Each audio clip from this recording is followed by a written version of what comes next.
तो आप सभी की मेहनत आखिरकार रंग लाई है और जो भर्ती बिजली विभाग में पिछले 2 साल से अटक रही थी, फाइनली आप सभी के सामने आ चुकी है। तो वेरी वेलकम दोस्तों, आप सभी का स्वागत है आपके अपने यूट्यूब चैनल वीआईपी टेक्नीशियन में। और दोस्तों, जो मेहनत आपने की है वैकेंसी लाने में, अब उससे डबल मेहनत करनी होगी आपको उसमें अपनी एक पोस्ट जॉब के लिए। ठीक है दोस्तों, तो उसी मेहनत को आप और हम मिलकर एक बहुत अच्छे तरीके से करने वाले हैं ताकि आपकी जॉब पक्की हो सके। ठीक है।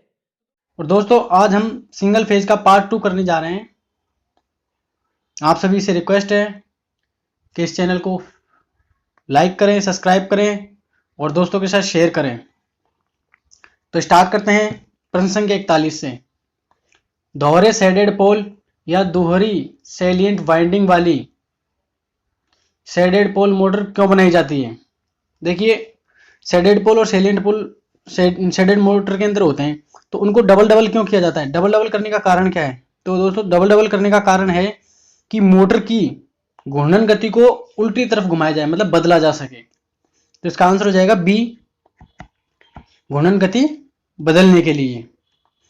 इसमें ऑप्शन ए दे रखा है घूर्णन गति परिवर्तन करने के लिए। तो परिवर्तन तो होता है कि जैसे 0 से 100 बीच में कम ज्यादा करना, और जबकि बदलना होता है कि अपोजिट डायरेक्शन में जाना। तो इसका आंसर है अपोजिट डायरेक्शन में जाने के लिए, उल्टी दिशा में घुमाने के लिए। प्रश्न संख्या 42, यूनिवर्सल मोटर किससे चलाई जाती है? तो आप सबको पता होना चाहिए कि यूनिवर्सल मोटर को हम एसी से भी चला सकते हैं और डीसी से भी। तो इसका आंसर हो जाएगा सी, दोनों। प्रश्न संख्या 43, यूनिवर्सल मोटर की संरचना किस मोटर के समान होती है? तो यूनिवर्सल मोटर की जो संरचना होती है वो डीसी सीरीज मोटर के समान होती है। ठीक है, डीसी सीरीज मोटर की जैसी संरचना होती है, हूबहू वैसी की वैसी मोटर बनती है हमारी यूनिवर्सल मोटर। प्रश्न संख्या 44, यूनिवर्सल मोटर का दूसरा नाम क्या है? इसमें कंफ्यूजन हो जाती है दोस्तों सभी को, क्योंकि हमें पता है कि संरचना डीसी मोटर के समान होती है, डीसी सीरीज मोटर के समान, लेकिन इसका दूसरा नाम होता है एसी सीरीज मोटर। तो ये इंपॉर्टेंट है, याद रखने की बात है कि एसी सीरीज मोटर के नाम से जाना जाता है यूनिवर्सल मोटर को। प्रश्न संख्या 45 से पहले हम थोड़ा ऊपर ले लेते हैं इसको। प्रश्न संख्या 45, आर्मेचर रिएक्शन को दूर करने के लिए कौन सी वाइंडिंग की जाती है? तो आर्मेचर रिएक्शन को दूर करने के लिए हम कंपनसेटिंग वाइंडिंग करते हैं। इसका आंसर हो जाएगा कंपनसेटिंग वाइंडिंग करते हैं। लेकिन आपको ये पता होना चाहिए आर्मेचर वाइंडिंग होती, वो आर्मेचर रिएक्शन होता क्या है? तो आर्मेचर रिएक्शन होता है जब हमारा फील्ड के अंदर आर्मेचर घूमता रहता है ना, तो उस घूमने की भाई जब वो छेदन करेगा तो स्वयं के अंदर भी क्या हो जाएगा, विद्युत वाहक बल पैदा होता है। अब जो विद्युत वाहक बल उसके अंदर बना है, तो जाहिर सी बात है जब किसी भी चालक के अंदर चुंबकीय क्षेत्र विद्युत धारा प्रवाहित होती है तो चुंबकीय क्षेत्र बनता ही बनता है। तो एक तो मुख्य चुंबकीय फील्ड होता है, फील्ड के अंदर चुंबकीय क्षेत्र बनता है, उसके अंदर आर्मेचर घूमता है, आर्मेचर में करंट बनता है। तो आर्मेचर में करंट बनने की वजह से उसमें भी फील्ड बनता है, लेकिन वो फील्ड जो मेन फ्लक्स है ना उसका विरोध करता है। मेन जो हमारा वो रहेगा चुंबकीय फील्ड है उसका विरोध करता है आर्मेचर वाला जो फील्ड बनता है उसमें। तो इसको बोलते हैं आर्मेचर रिएक्शन, और इसको दूर करने के लिए कंपनसेटिंग वाइंडिंग की जाती है। और कंपनसेटिंग वाइंडिंग आर्मेचर के एक श्रेणी क्रम में ही जोड़ दी जाती है। ठीक है, तो ध्यान रखना है आर्मेचर रिएक्शन होता क्या है, और उसको दूर करने के लिए हम कंपनसेटिंग वाइंडिंग करते हैं। प्रश्न संख्या 46, कंपनसेटिंग वाइंडिंग की जाती है।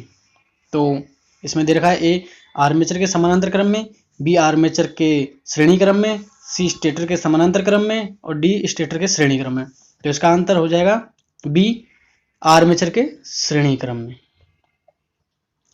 प्रश्न संख्या 47, कम्यूटेशन को सुधारने के लिए क्या प्रयोग किया जाता है? वही कम्यूटेशन को सुधारने के लिए क्या प्रयोग किया जाता है? तो ए दे रखा है commutation winding, compensating winding, B दे रखा है इंटरपोल वाइंडिंग, सी दे रखा है आर्मेचर वाइंडिंग, और डी दे रखा है इंटरपोल। तो कम्यूटेशन को सुधारने के लिए हम हमेशा इंटरपोल का यूज करते हैं। अब इंटरपोल्स क्या होते हैं, पहले हम कम्यूटेशन के बारे में बताते हैं। ठीक है, कम्यूटेशन क्या होता है? कम्यूटेशन होता है कि जब हमारा जो आर्मेचर होता है ना, तो उसमें स्लॉट्स कटी होती हैं, स्लॉट के अंदर वाइंडिंग करते हैं, स्लॉट होती है तो स्लॉट के बीच में जगह होती है, दो स्लॉटों के बीच में, वाइंडिंग करते हैं। तो उन जब हम ब्रशेज हमारी जब दो स्लॉटों के बीच में आती है, एक ब्रश होगी हमारी कार्बन ब्रश, तो दो स्लॉट को टच करती है। तो टच करने से पहले, टच करते समय, टच करने के बाद में, यानी किसी भी टाइम पे जब उसमें विद्युत धारा के मार्ग में जो परिवर्तन का विरोध करता है ना, तो वो कहलाती है हमारा कम्यूटेशन। एक तरीके की खपत करता है वो, विद्युत धारा की क्या करता है, खपत करता है, धारा में परिवर्तन का विरोध करता है, तो वो कम्यूटेशन कहलाता है। और उसको दूर करने के लिए इंटरपोल स्थापित किए जाते हैं स्टेटर पर। इंटरपोल स्थापित होते हैं स्टेटर पर, और स्टेटर के अंदर क्या होता है, पहले पोल लगे रहते हैं और उन पोल के बीच में इंटरपोल लगाया जाता है। अब इंटरपोल की संख्या भी आप ध्यान रखना, जो जितने हमारे मेन पोल होते हैं ना, उसके बराबर इंटरपोल की संख्या होती है। तो इसका आंसर हो जाएगा इंटरपोल। प्रश्न संख्या 48, इंटरपोल कहाँ स्थापित होते हैं? तो भी बताया था स्टेटर पर होते हैं और मेन पोल्स के बराबर होते हैं। प्रश्न संख्या 49, ऐसी कौन सी मोटर है जिसे एसी व डीसी से प्रचालित करने पर प्रत्येक दशा में एक ही दिशा में कार्य करने वाला टॉर्क पैदा करते हैं? तो सबको पता होना चाहिए एसी डीसी से दोनों तरीके से चल सकती है हमारी यूनिवर्सल मोटर, और वही उसी का क्या होता है कि एक साइड में ही चलती है वो, तो इसका हो जाएगा यूनिवर्सल मोटर। प्रश्न संख्या 50, यूनिवर्सल मोटर की घूर्णन गति किसके व्युत्क्रमानुपाती होती है? तो अधिकतर मोटरों की घूर्णन गति ही लोड के व्युत्क्रमानुपाती होती है, तो यूनिवर्सल का भी इसमें लोड ही आंसर है।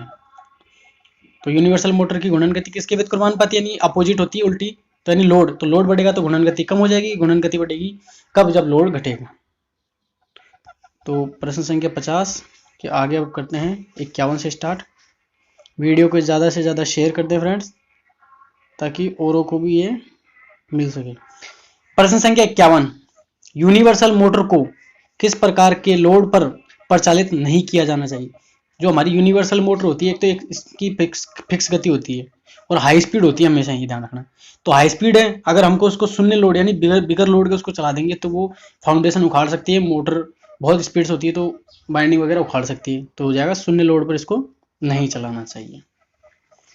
प्रश्न संख्या 52, यूनिवर्सल मोटर किस फ्रीक्वेंसी पर अच्छा कार्य करती है? दोस्तों यूनिवर्सल जो मोटर होती है ना, हमेशा कम फ्रीक्वेंसी, जितनी लो फ्रीक्वेंसी रहेगी उतना ही अच्छा काम करेगी। लेकिन भारत में 50 हर्ट्ज फ्रीक्वेंसी फिक्स है, इसलिए इसको कितने हमारे जो इंडिया में जो यूनिवर्सल मोटर बनाई जाती है वो 50 हर्ट्ज के हिसाब से ही बनाई जाती है। लेकिन अगर हम पूछे कोई कि कम फ्रीक्वेंसी कर दी जाए तो यूनिवर्सल मोटर और भी अच्छा काम कर सकती है। प्रश्न संख्या 53, मिक्सर, ग्राइंडर, वैक्यूम क्लीनर, सिलाई मशीन, भारी कार्यों तथा रेल इंजन में प्रयोग की जाने वाली मोटर, तो बहुत हैवी स्पीड होती है हमारी यूनिवर्सल मोटर की ही, तो ये सब इन सब में यूनिवर्सल मोटर। हमें पता है मिक्सर ग्राइंडर की बहुत अच्छी आरपीएम, बहुत स्पीड से घूमती है। सिलाई मशीन में भी वो जो मशीन होती है वो बहुत स्पीड से घूमती है। भारी कार्यों के लिए चाहिए तो लोड अच्छा उठा ही सकती है। और रेल इंजन तो बहुत हैवी वर्क होता है, तो यूनिवर्सल मोटर इसमें यूज आती है, तो लोड के साथ हमेशा अटैच रहती है। प्रश्न संख्या 54, 200 से 600 voltage, 50 hertz frequency, 2200 HP universal motor कहाँ यूज में आती है? तो ये तो सबको पता होना चाहिए, जो खासतौर से जो रेलवे की तैयारी कर रहे हैं उनको पता होगा कि ऐसी 2200 HP की यूनिवर्सल मोटर हमारी रेल इंजन में यूज में आती है। प्रश्न संख्या 55, आर्मेचर व स्टेटर के संयोजकों की दिशा बदलकर किस मोटर की घूर्णन दिशा परिवर्तित की जा सकती है? दोस्तों इसमें वे की जगह या कर लेना। देखो आपको या तो आर्मेचर के चेंज करने पड़ेंगे या स्टेटर के, दोनों को एक साथ कर दोगे तो फिर घूर्णन की दिशा हमारी चेंज नहीं होगी, इसलिए या तो आर्मेचर के या स्टेटर के।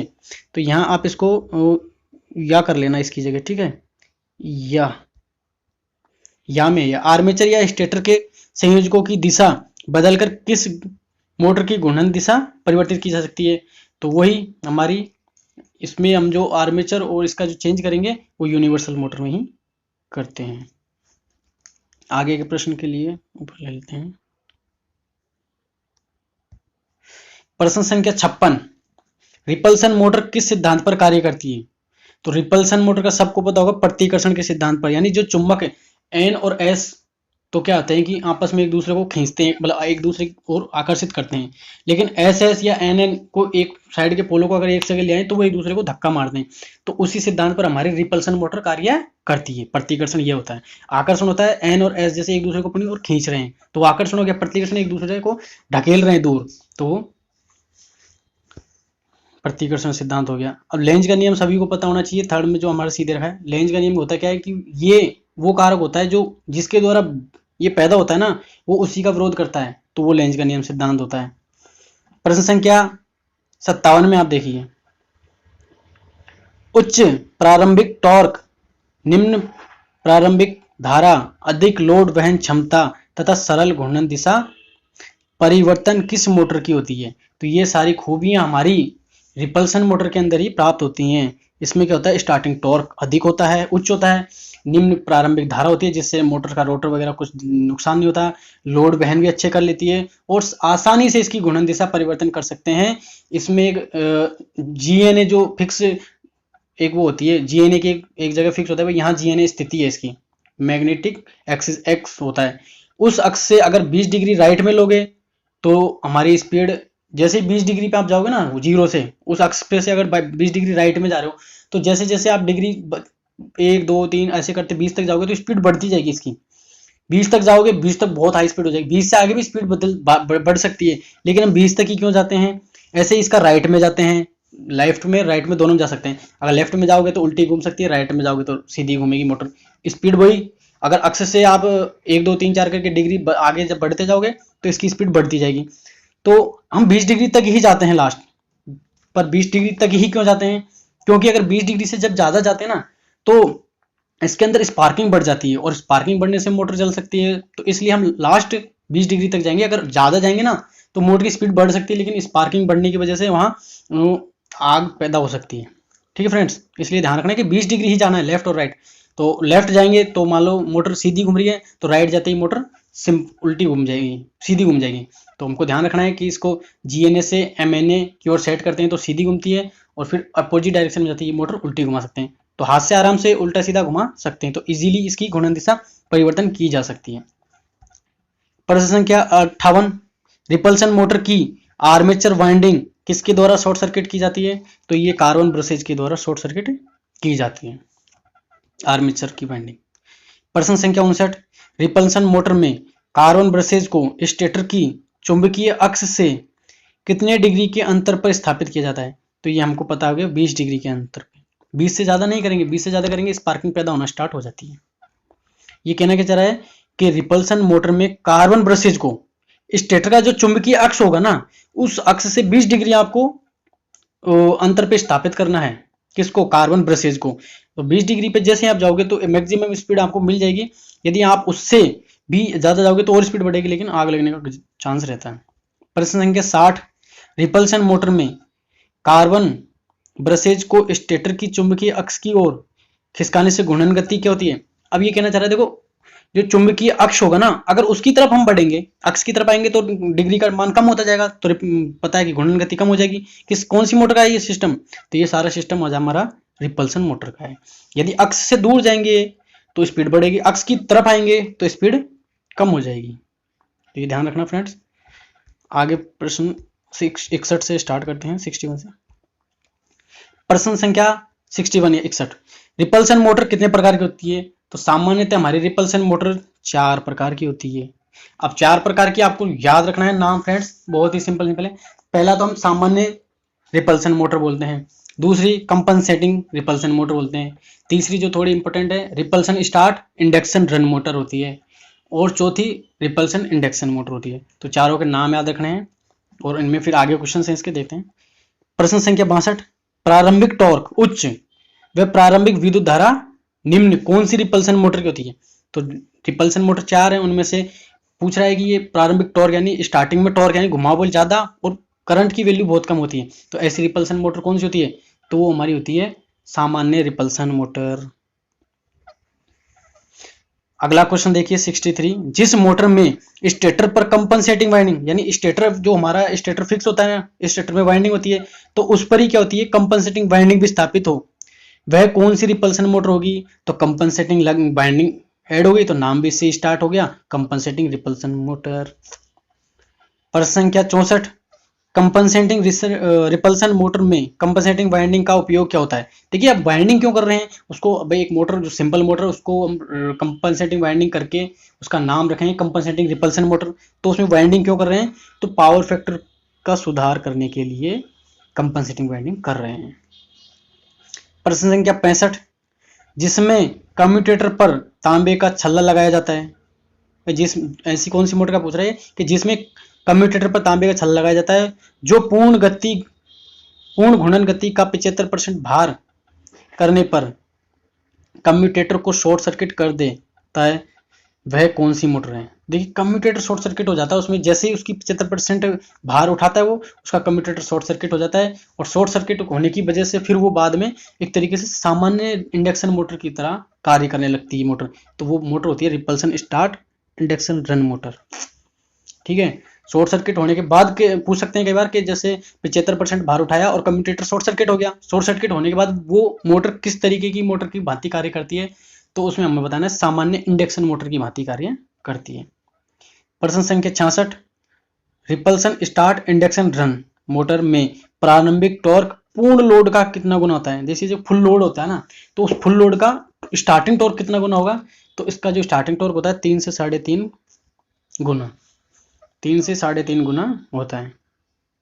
प्रश्न संख्या 67 से देखते हैं, repulsion start induction run motor प्रारंभिक विद्युत धारा पूर्ण लोड विद्युत धारा की कितनी है। देखिए पहले में पूछा है इसने प्रारंभिक टॉर्क कितना होता है, फिर पूछ रहा है कि ये उसमें स्टार्ट मतलब प्रारंभ में ही उसका विद्युत धारा का जो होता है ना मान कितना होता है लोड पूर्ण लोड के अपेक्षा, तो वो होता है 2 से 2.5। इन दोनों में कंफ्यूज मत होना, पहले में ध्यान रखना कि टॉर्क पूछे तो 3 से 3.5, और यदि प्रारंभिक विद्युत धारा का मान पूछे लोड पूर्ण लोड पे तो 2 से 2.5 होता है। अगला प्रश्न संख्या 68, repulsion start induction run motor का उपयोग किया जाता है, तो मशीनिंग टूल में इसी का यूज होता है। मशीन टूल एकमात्र ऐसी जगह है कि आपको कंफ्यूज नहीं करेगा, नहीं तो काफ़ी मोटरें ऐसी होती हैं जिनमें एक एक जगह की 3-3 मोटर का यूज आ जाता है, जैसे हमारे मिक्सर में कई मोटर यूज में आ जाती है, तो इस तरीके से ये कंफ्यूज नहीं करेगा। मशीन टूल का जहाँ नाम आ गया वहाँ repulsion start induction run motor ही यूज में आती है, तो ध्यान रखना है। प्रश्न और देखिए रिपल्सन, हाँ ये मशीन टूल में। प्रश्न संख्या 69, डीप केज वाइंडिंग कौन सी रिपल्सन मोटर में होती है। तो डीप केज वाइंडिंग कौन सी रिपल्सन मोटर में होती है, तो ये होती है हमारी रिपल्सन इंडक्शन मोटर में। रिपल्सन इंडक्शन मोटर में देखिए रिपल्सन इंडक्शन मोटर में रोटर पर 2 वाइंडिंग होती है, एक तो सामान्य आर्मेचर वाइंडिंग हो जाती है और दूसरी डीप केज होती है। 2 तरह की वाइंडिंग होती है, एक तो सामान्य आर्मेचर वाइंडिंग होती है और दूसरी होती है डीप केज वाइंडिंग। प्रश्न संख्या 70, ऐसी कौन सी रिपल्सन मोटर है जो परिवर्तनीय लोड पर भी अच्छा कार्य, मतलब जिसमें लोड बार बार वेरी हो रहा है, कम ज़्यादा लोड हो रहा है, तो उसमें रिपल्सन इंडक्शन मोटर ही हमारा अच्छा वर्क करती है। इसमें लोड कम ज़्यादा होगा तो भी ये अच्छा वर्क करती है। प्रश्न संख्या 71 से स्टार्ट करते हैं। उससे पहले आपसे रिक्वेस्ट है इस वीडियो को ज़्यादा से ज़्यादा शेयर करें, और यदि चैनल पर नए हैं तो चैनल को सब्सक्राइब कर लें, प्लस बेल आइकन दबा दें ताकि नया कोई भी वीडियो हम डालें तो आप तक अपडेट पहुंच जाए। प्रश्न संख्या 71, कम्यूटेटर रहित मोटर कौन सी, मतलब ये पूछ रहा है ऐसी कौन सी मोटर इन चारों में से जो कम्यूटेटर नहीं है उसमें। तो कंपनसेटिंग में रहता है, रिपल्सन में रहता है, स्टेपर मोटर में ये क्या हो नहीं होता है कम्यूटेटर। रिपल्सन मोटर में कम्यूटेटर नहीं होता है, और रोटर रहित भी पूछ लेते हैं तो भी यही है स्टेपर मोटर। रोटर रहित तो फिर आपने जैसे स्टेरिस मोटर भी आती है जिसमें बिना शोर के चलती है, जैसे घड़ियों में आती है ना, तो रिपल्सन मोटर वो स्टेरिस मोटर आती है, वो क्या है विदाउट कोई भी उसमें घूमने वाला पार्ट नहीं होता है, वो सिर्फ बिना आवाज़ की चलती है, इसलिए वो घड़ियों में यूज में आती है। हाँ तो यहाँ आप देखिए प्रश्न के 71, कम्यूटेटर रहित मोटर कौन सी होती है, तो स्टेपर मोटर होती है हमारी। और स्टेपर मोटर में क्या होता है कि जैसे रोटर होता है ना, जो स्थायी चुंबक या तो स्थायी चुंबक फिक्स कर देते हैं, जो परमानेंट मैग्नेट रहता है ना, या तो वो रोटर की जगह यूज में लेते हैं, या फिर जो चालक होते हैं ना, चालक धातु, उसका उसमें दांते बना देते हैं थोड़े थोड़े और उसको यूज में लेते हैं चालक के रूप में। तो इंडक्टर का भी पूछ सकते हैं कि कम्यूटेटर मोटर का रोटर कैसा होता है, तो या तो स्थायी चुंबक उसका रोटर के यूज में लेते हैं, या फिर चालक धातु के उस पर क्या है कि दांते बनाकर उसको यूज में लेते हैं। तो प्रश्न संख्या 72, ऐसी कौन सी मोटर है जिसमें सभी वाइंडिंग स्टेटर पर होती हैं। ये बहुत अच्छा क्वेश्चन है कि ऐसी कौन सी मोटर है जिसमें सारी वाइंडिंग किस पे होती है, स्टेटर पे होती है। तो इसकी स्टेपर मोटर में ही होती है। देखिए अभी मैंने आपको बताया था कि रोटर कैसा होता है इसका, या तो स्थायी चुंबक है, तो स्थायी चुंबक है तो उसमें वाइंडिंग करने की जरूरत नहीं है, या फिर दांतेदार धातु है तो उसमें भी है। तो इसलिए सारा सब कुछ होता है जो स्टेटर पर ही होता है इसमें, स्टेपर मोटर में। प्रश्न संख्या 73, ऐसी कौन सी मोटर है जिसमें रोटर स्थायी चुंबक से निर्मित हो या चुंबकीय धातु से बने दांतेदार पहिए के रूप में होता है। तो अभी बताया था मैंने, स्टेपर मोटर होती है वो। प्रश्न संख्या 74, single phase slip ring induction motor के स्टेटर पर कौन सी वाइंडिंग होती है। ठीक है, सिंगल फेज स्लिप रिंग हमारी दो तरह की होती है ना, एक तो 3 फेज भी होती है, हम 3 फेज में पढ़ा था, और ये सिंगल फेज में भी आ गई। तो ये पूछा है कि इसके स्टेटर पर कौन सी वाइंडिंग होती है, तो रनिंग वाइंडिंग इसके स्टेटर पर होती है, और जिसे हम मेन वाइंडिंग भी बोल देते हैं। तो अब देखिए आप, इसमें थोड़ा सा बताने का ये हो रहा है कि जो रनिंग वाइंडिंग होती है ना, इसकी रनिंग वाइंडिंग होती है, इसके एक छोर पर तो प्रतिरोध लगा रहता है और दूसरे छोर पर इंडक्टिव कॉइल लगी रहती है। ठीक है, एक छोर पर तो लगाता है प्रतिरोध और दूसरे पे इंडक्टिव कॉइल। अब वो प्रतिरोध और इंडक्टिव कॉइल क्यों लगाते हैं, क्योंकि जैसे हमारा सिंगल फेज में क्या है कि फेज डिफेंस करना पड़ेगा तभी मोटर घूमेगी, तो ये दोनों मिलकर फेज डिफेंस का काम करते हैं। तो पूछा जा सकता है कि स्लिप रिंग मोटर में फेज डिफेंस का काम क्या करता है। तो हम इसमें कैपेसिटर दे देते हैं, क्योंकि सिंगल फेज देखते हैं हमें कैपेसिटर दिखता है, लेकिन ध्यान रखना कि स्लिप रिंग मोटर के लिए पूछे तो उसमें ऑप्शन में आएगा प्रतिरोध और इंडक्टिव कॉइल, तो उस पर टिक करना है, न कि कैपेसिटर पर टिक करना है। ठीक है दोस्तों। प्रश्न संख्या 75, single phase slip ring induction motor में प्रतिरोध व इंडक्टिव कॉइल का क्या कार्य होता है। तो कोई फेज डिफेंस, यानी एक फेज को 2 फेज में बांटना। प्रश्न संख्या 76, single phase slip ring induction motor कितने एचपी। तो ये सिंपली 1 एचपी तक की बनाई जा सकती है। ठीक है फ्रेंड्स, ध्यान रखना है कि 1 एचपी तक की इसकी मोटर बनाई जाती है। कौन सी, स्लिप रिंग इंडक्शन मोटर। प्रश्न संख्या 77, single phase slip ring induction motor की घूर्णन दिशा होती है। देखिए सिंगल फेज स्लिप रिंग के लिए ही पूछ रहा है कि इसकी घूर्णन दिशा कैसी रहती है। तो इसकी घूर्णन दिशा रहती है परिवर्तनीय, यानी हम लोड पर कम ज्यादा इसको कर सकते हैं। अब परिवर्तनीय जहां शब्द लिखा है ना किसी भी मोटर के लिए, तो वो 0 से 100 तक के बीच में एडजस्ट हो सकती है, परिवर्तनीय। और समायोजित शब्द आता है तब होता है कि हल्का सा थोड़ा बहुत ही एडजस्ट हो जाए।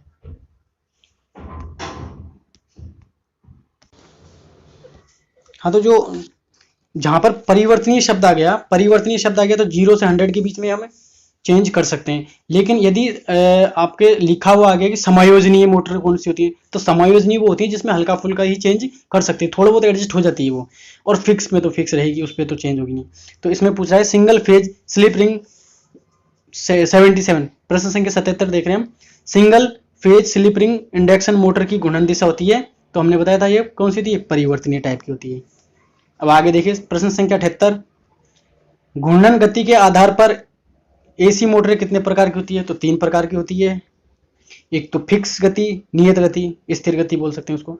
एक परिवर्तनीय गति जो बहुत ज्यादा वो हो जाती है, और तीसरी होती है समायोजनीय गति। समायोजनीय ये नया शब्द है, और आप सब कंफ्यूज मत होना कि इन दोनों शब्दों में कि परिवर्तनीय और समायोजनीय।